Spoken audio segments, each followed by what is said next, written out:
Nangangalahati pa nga lang ang March ngunit nararanasan na namin ang kakulangan ng tubig dito sa aming barangay.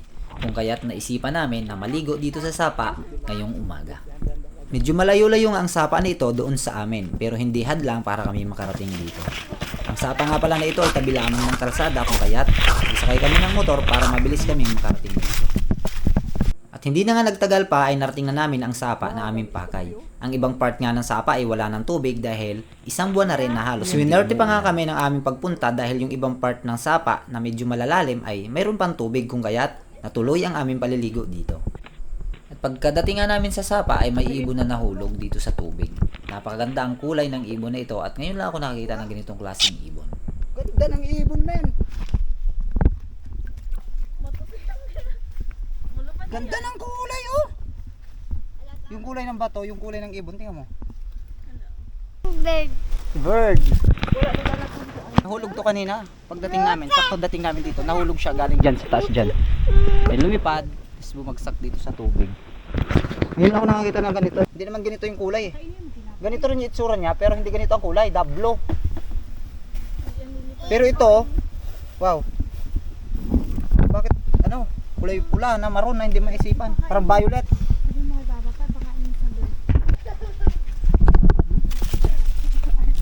Galing.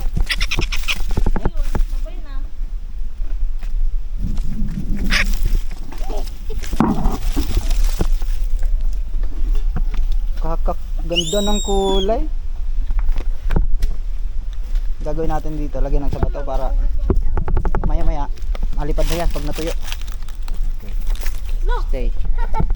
Maya maya lipad na rin siguro yan. Sa aming pagpunta nga ay nagdala na rin kami ng aming maluluto dito para kahit paano ay mayroon kaming makakain habang kami nagpapalipas ng oras dito sa sapa.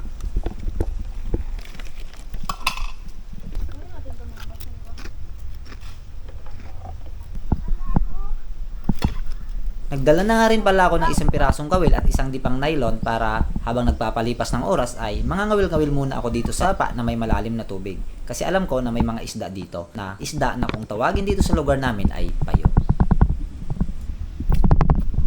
Yeah! Huli! Huli!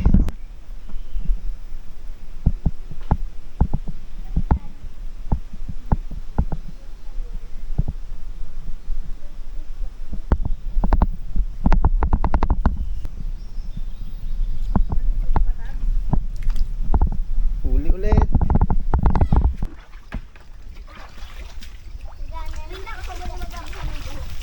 Babay isda. Release na natin.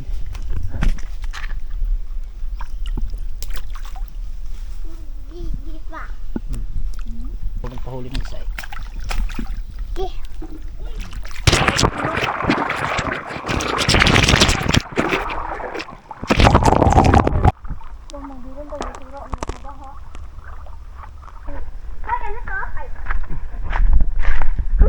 Kami uuwi na. Napakasarap maligo. Dito kami naligo ngayon kasi napakahirap ng tubig ngayon dito sa amin. Dahil yung source ng tubig dito sa amin, nasira yung pump. Kaya walang tulo yung mga gripo namin. Mag 2 weeks na. Kaya, yan. Pumunta na kami sa sapa para maligo.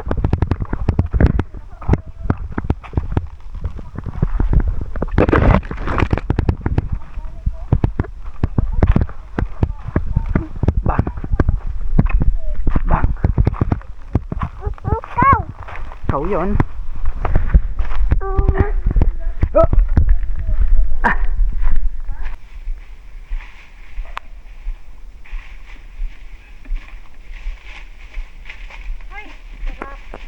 Na? Namek. Gabi. Gabi.